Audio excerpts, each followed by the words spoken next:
welcome to the Gully Girls movie review, and today I am reviewing The Last Color by Vikas Khanna. The story is about Noor, played by Neena Gupta, and Choti, who is an 8-year-old girl. The themes of the movie are the atrocities a woman faces. So here Noor has lived half of her adult life as a widow and is not allowed to do anything which a normal woman does. Now Choti has seen poverty, untouchability and things like people spitting on her face, etc., and is awkwardly more mature than her age. Choti also has a godmother in Anarkali, and Anarkali is a trans woman who protects Choti from men, goons, police, etc. Now, other than these three elements of the movie, I think the other themes and the other characters or the other actors weren't up to the mark. For example, there is this policeman who is also behind Choti and Anarkali. In fact, uses and physically assaults Anarkali for physical purposes. His story was also picked up by Vikas Khanna, but I think he did not lead the story throughout. Like, he had 3 daughters and he wanted a son, and those atrocities he did on his wife, his mother did on her daughter-in-law, has just been shown in seconds, and he just got away with. The second theme, which was also picked up, which was not picked up by Vikas Khanna, was Choti, who used to earn her living by walking on the rope and doing very odd jobs to pay her school fees. Now that theme was also left somewhere in the middle. Chintu, who used to help her in doing that, and the idea that he every time tells that he will meet before Ganga Aarti ends, because the whole of the movie is set in Banaras, has also not been picked up correctly, or might have been wrongly edited because it's not shown. There are a lot of loopholes which hasn't been shown by Vikas Khanna.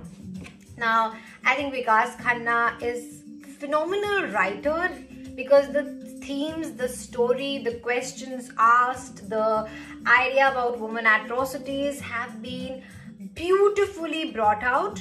But when it comes to the craft of direction, I really don't think he has aced that well or even tried that out in a better manner, because a lot of things did not go very well with this movie. Like, the first scene itself is of this grown-up woman who is Choti, and she's a senior advocate and is fighting cases for transgender women rights, etc.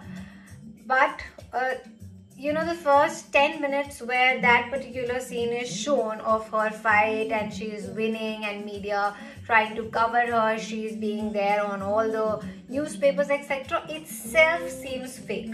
Now, there was this decision of Supreme Court for widow rights and rehabilitation, and of course a lot of other atrocities which widow face. Supreme Court in 2012 had said that widow will live a life as normal as other women do, and there'll be a lot of compensation, etc., paid for other things as well. So for that, or the impact of that, 2013 May, widow played Holi, and that became news. So the story is actually thematically drawn from there, but has lost its lot of themes in displaying the whole narrative. But all said and done, I think the movie should be watched because of the themes, the questions picked up. Also because Ashka Siddiqui, who's playing Choti, Neena Gupta and Anarkali, these 3 people have done phenomenally. They have performed beautifully, and I think the movie should be watched for them. My last review had a mention about Is Love Enough, Sir, which is on Netflix, and I want to again, through this video say that I think after a very long time, a very heartwarming, sweet, good, simple and beautifully written story has been portrayed, and I think Is Love Enough Sir should be watched by everyone.